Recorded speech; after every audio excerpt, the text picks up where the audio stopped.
Welcome to Keep Rolling, and today we're talking about Salomon Skates. I'm asking, are these boots killing the industry in 2021? I believe the answer is no for 3 key reasons. All of that coming up.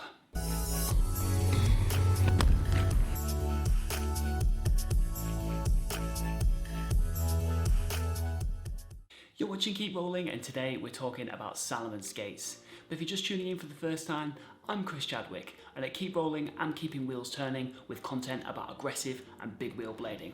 So if that sounds like something that interests you, be sure to hit subscribe. So if you haven't seen Ricardo original Industry Killers video discussing his views on this skate, then you should be sure to check it out, and I'll leave a link in the description below.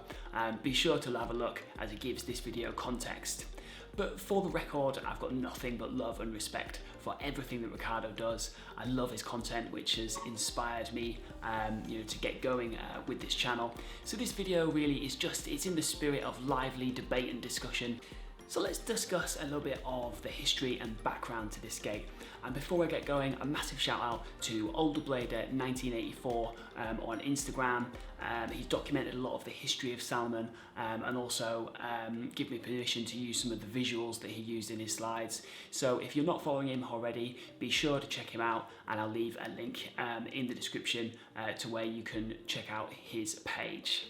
So as many people will know, Salomon Skates have been out of production since the early noughties.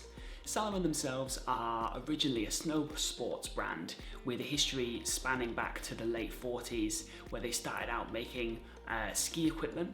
In the 90s, they then branched out more broadly into action sports, starting to make things like snowboards, surfboards, and then subsequently inline skates.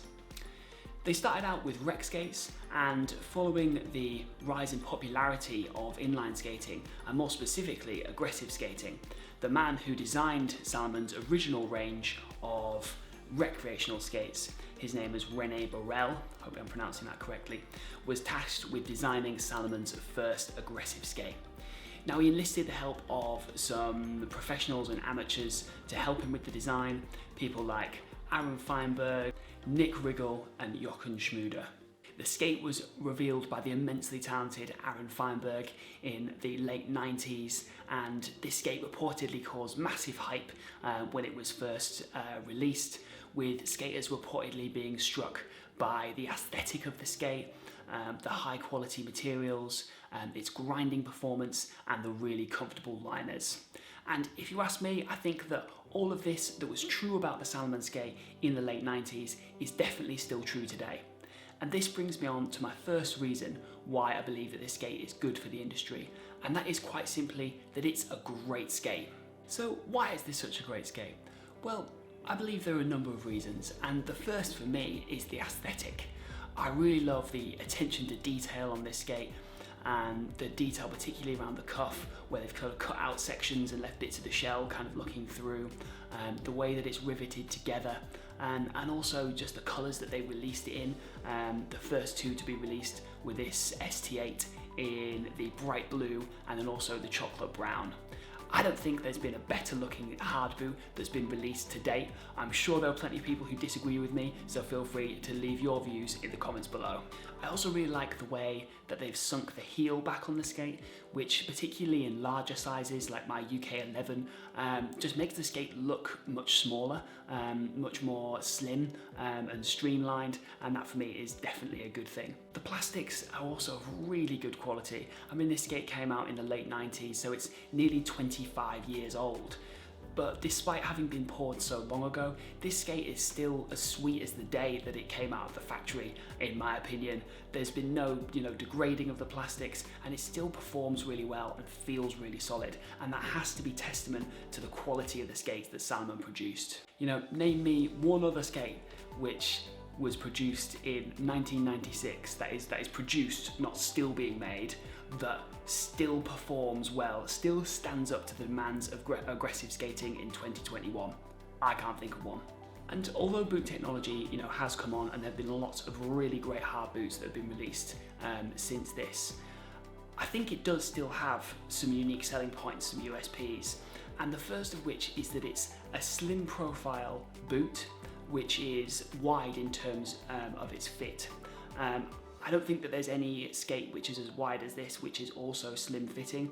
For example, I've mentioned in previous videos, I've got quite exceptionally large feet, but I can't fit my feet into M12s, Colts, them skates, just to name a few. And I can't be the only person that has this problem. And that means that Salomon is one of the few hard boots on the market, well, not on the market anymore, one of the few hard boots that are available that I can actually get my feet into. And you know, this extra choice for the industry, that has to be a good thing. So okay, granted, the skate does have some drawbacks, one of which, and the biggest problem, is the lack of a backslide plate. And I won't deny it, this is a huge issue and is the biggest drawback of the skate. But that aside, you know, elsewhere in terms of its grinding performance, the sole kit is exceptional. You know, it's a slim profile, as I've already mentioned, and the materials they're made of, this hard plastic, it slides really well. And because of the lower surface area on the grind, that just enhances its performance and just means that it slides better than anything that I've put on my feet in the past. So to summarize point one, this is a great skate that people love. It's made from really high quality materials and it adds an extra layer of choice to the market, and I think that this has to be a great thing for the skate industry. My second reason why I believe that this skate is good for the industry is, although you know that these skates are out of production, so there isn't a boot company which is directly benefiting from the sale of this skate, I would argue that this does still stimulate the industry because, for example, when I bought this skate, I subsequently went out and purchased a big wheel frame and wheel set and a set of SL shock absorbers to the tune of £150. Now that's money that I wouldn't have spent otherwise. And there's another layer of win for the skate industry as well, because the person that sold them to me used my money to buy another pair of skates. So although there isn't, you know, a boot company directly benefiting, there is still some real stimulus, some real cash injection, which comes to the industry as a result of the sale of these skates. And again, that's got to be a good thing. Finally, I would argue that Salomon skates are rarely used as a blader's primary aggressive skate. Pretty much without exception, the people that I know who skate Salomons, they either use them in the same way that I do, which is that they occasionally skate them for aggressive, but mainly they use them for a kind of hybrid big wheel aggressive setup, you know, for exercise, for messing around in a skate park, for a bit of street skating. And you know, it's not the primary skate that they're using it alongside a range of other skates as well. So in this sense, I think skaters are coming a bit like golfers. Bear with me on this one. Golfers have a bag of clubs. All of them have a different purpose. You've got the driver, the chipper, the curver, you know, whatever else it is that those guys do. But my point is that I also have a bag of equipment, a bag of skates, and all of them have a different purpose. I've got my adapts for aggressive skating. I've got my 110mm tri skates for, you know, cruising and doing longer distances, and then I've got my Salomons for the kind of big wheel urban skating setup. And I think that Salomon owners are kind of characterized by this in that they are the kinds of people who often own multiple pairs of skates.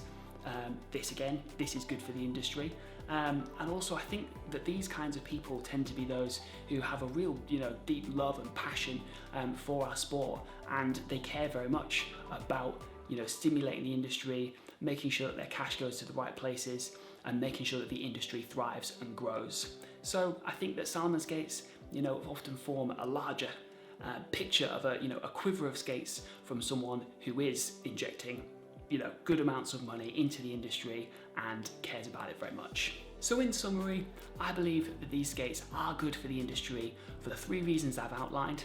I think they're great skates with unique selling points that give skaters an additional great option to choose from. I believe that the sales of these skates do stimulate the industry through the sales of the associated hardware and also the seller going on to purchase new skating products. And finally, that people use these skates as part of a broader spectrum of skates that they have for different purposes, and they're bought by the kinds of people that care about the industry. I hope you've enjoyed this opinion piece on Salomon Skates. If you did, I'd be grateful if you'd give this video a thumbs up. But the question of the day is, what do you think about Salomon Skates? Are they good for the industry? Are they bad for the industry? Let me know in the comments below. I'm Chris Chadwick of Keep Rolling. Thanks for watching. See you next time.